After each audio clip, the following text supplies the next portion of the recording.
सभी विद्यार्थियों का एक बार फिर हमारे YouTube channel M daily sir में स्वागत है। आज हम आपके लिए लाए हैं कक्षा 10वीं का NCERT एंड MP बोर्ड का महत्वपूर्ण सवाल जो प्रतिस्थापन विधि है। देखिए, आज हम आपको सिखाएंगे प्रतिस्थापन विधि को बड़े ही आसान तरीके से। देखिए, अगर आपने अभी तक हमारा YouTube चैनल को सब्सक्राइब नहीं किया है तो हमारे YouTube चैनल को सब्सक्राइब कर लें और वीडियो को लाइक कर दें। चलिए देखिएगा, आज हम आपको प्रतिस्थापन विधि बहुत ही सरल तरीके से सिखाएंगे।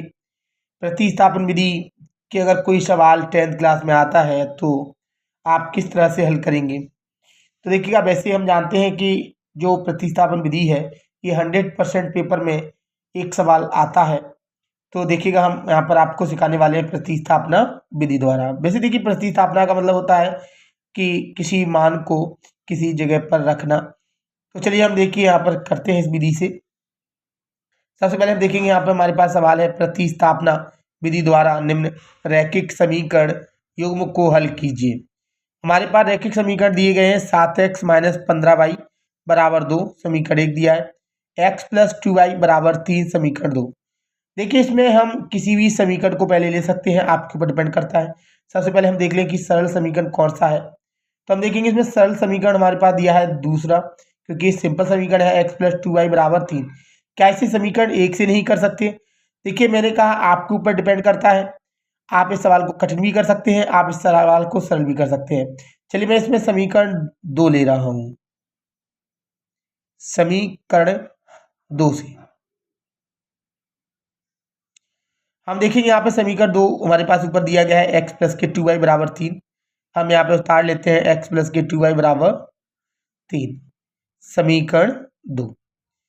देखिए, इसमें मैं देखूंगा कि x का मान सरल है, x का मान निकाल सकता हूं। तो चलिएगा, देखिएगा यहाँ x का x बराबर 3 का 3।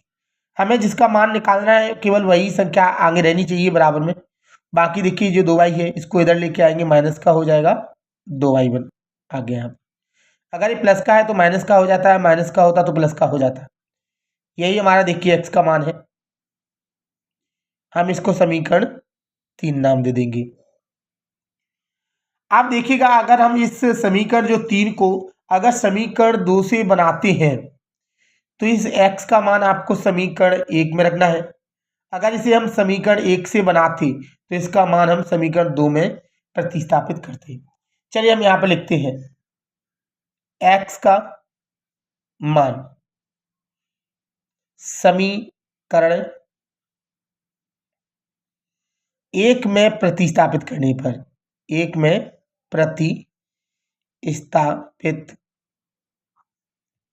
करने पर देखिए, हम यहाँ पे समीकरण 1 को उतार लेते हैं। हमारे पास समीकरण देखिए 1 ऊपर दिया गया है, हम यहाँ से कॉपी कर लेते हैं। 7x - 15y बराबर हमारे पास है 2 समीकरण 2 हमने डाल दिया। हमें यहाँ पर देखिए x का मान रखना है 7 का 7, इन दोनों के बीच में कोई चिन्ह नहीं है तो गुणा होगा। x का मान हम ऊपर से रख रहे हैं 3 - के 2y, 3 - का 2y, ये -15y जैसा का जैसा बराबर 2 का 2। अब हम आगे देखेंगे। अब हमें देखिए इस पूरे ब्रैकेट से इस 7 का गुणा करना है। 7 का 3 से गुणा करेंगे, 7 × 21। ये देखिए माइनस का ये प्लस का तो माइनस हो जाएगा। 7 का गुणा 2 से करेंगे, 7 दूनी 14y, ये -15y जैसा का जैसा लिखना है आपको, बराबर 2 का 2। आगे वाली लाइन में देखिए ये 21 जैसा का जैसा, ये माइनस का माइनस संख्या जुड़ जाती है लेकिन चिन्ह माइनस रहता है। 14 और 15 को अगर जोड़ेंगे हम तो ये 29y हो जाएगा, बराबर हमारे पास 2 जैसा का जैसा। अब हम देखेंगे चर एक तरफ और चर एक तरफ, तो यहाँ पर ये 29y जैसा का जैसा, ये 2 का 2। ये देखिए इसमें y नहीं है इसलिए इसे इधर लेके आएंगे, ये माइनस का हो जाएगा क्योंकि अभी प्लस का है। मैंने बताया कोई संख्या अगर बराबर में होती है, अगर प्लस की होती है तो इधर आती है बराबर की, तो माइनस की हो जाती है, अगर माइनस की होती है तो प्लस की हो जाती है। अगर मल्टीप्लाई की होगी तो डिवाइड में चली जाएगी और डिवाइड की होगी तो मल्टीप्लाई में चली जाएगी। चलिए हम आगे देखते हैं। -29y बराबर, ये माइनस का ये प्लस का घटेंगे तो 21 में से अगर हम 2 घटाएंगे तो माइनस का 19 बचेगा, क्योंकि माइनस संख्या बड़ी है। यहाँ पर हम देख सकते हैं 22 जैसा का जैसा, माइनस के 19 का 19 बटे ये 29 इधर आएगा तो बटे में चला जाएगा, क्योंकि मैंने बताया अभी कि इंटू की संख्या हमेशा बटे में चली जाती है, यानी डिवाइड में चली जाती है। देखिए माइनस से माइनस कट गया, यहाँ हम यूँ कहें माइनस माइनस प्लस हो जाता है, 22 बराबर 19 बटे 29। ये देखिएगा हमारा एक आंसर हो गया, यानी हमने y का मान निकाल लिया है। अब हमें इसमें x का मान निकाल के लाना है। चलिए हमने y का मान निकाल दिया। अब इस y को जो मान निकला है y का, इसका मान आप चाहे समीकरण 1 में रख सकते हैं, चाहे 2 में रख सकते हैं, चाहे 3 में रख सकते हैं। देखिए आपके ऊपर डिपेंड करता है, आप किसी भी समीकरण में रख सकते हैं। चलिए मैं y का मान समीकरण 3 में रख रहा हूं। y का मान समीकरण 3 में रखने पर देखिए मैंने कहा कि जरूरी नहीं है y का मान समीकरण 3 में ही रखा जाए, आप समीकरण 1 में या 2 में भी रख सकते हैं, ऐसी कोई दिक्कत नहीं है। चलिएगा हम यहाँ पर देखते हैं, समीकरण 3 हमारे पास दिया गया है, x बराबर 3 माइनस 2y, ये समीकरण 3 है। इसको हम कॉपी करके यहाँ उतार लेते हैं। x बराबर 3 माइनस का 2y, यहाँ पर हम देते हैं समीकरण 3। आप यहाँ पर देखेंगे कि x का x बराबर 3 का 3 माइनस 2 का 2 इंटू y का मान देखेंगे हम 19 बटे 29, ये हमने y का मान रख दिया यहाँ पर।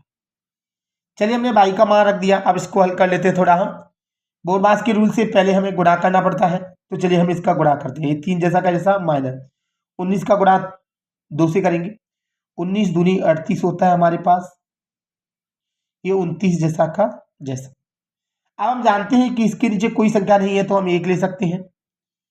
अब हम देखेंगे इन दोनों का हमें एलसीएम लेके हल कर लेना है। या हम देखेंगे अगर किसी संख्या के नीचे 1 हो और किसी संख्या के नीचे कोई अंक है तो आप डायरेक्टली एलसीएम बड़ी संख्या ले सकते हैं, अर्थात हम इसमें 29 एलसीएम को ले सकते हैं। चलिए हम यहाँ देखिएगा, मैं इसे बगल में भी कर सकता हूँ, या मैं चलिए पेज पलट के कर रहा हूँ। x बराबर, मैंने बताया देखिए बड़ी संख्या हमारे पास 29 है, मैंने 29 को एलसीएम ले लिया। अब हम इसमें देखिए यहाँ पर चाहें तो हम त्रिय गुणा कर सकते हैं, इसका इससे और इसका इससे। तो चलिएगा देखिए हम यहाँ पर गुणा करने की कोशिश करते हैं, या फिर एलसीएम लेके, आप जानती हैं एलसीएम वाले भाग हैं। तो हम देखिए 29 का गुणा 3 से करेंगे तो 29 इंटू 3 माइनस 38 का गुणा हम 1 से करेंगे 1, एक्स 3 का गुणा हम 29 से करते हैं तो 3 का गुणा 9 से करेंगे, 3 9 27 हासिल 2, 3 दूनी 6 और 1 हमारे पास 7 होता है, 3 दूनी 6 1 7, सॉरी 1 8, क्योंकि 2 है, 3 9 27 की 7 हासिल 2, 3 दूनी 6 6 और 2 8 माइनस, आप यहाँ पर देखेंगे हमारे पास 38 है तो 38 एकम 38, ये जैसा का जैसा बटे 29 का 29।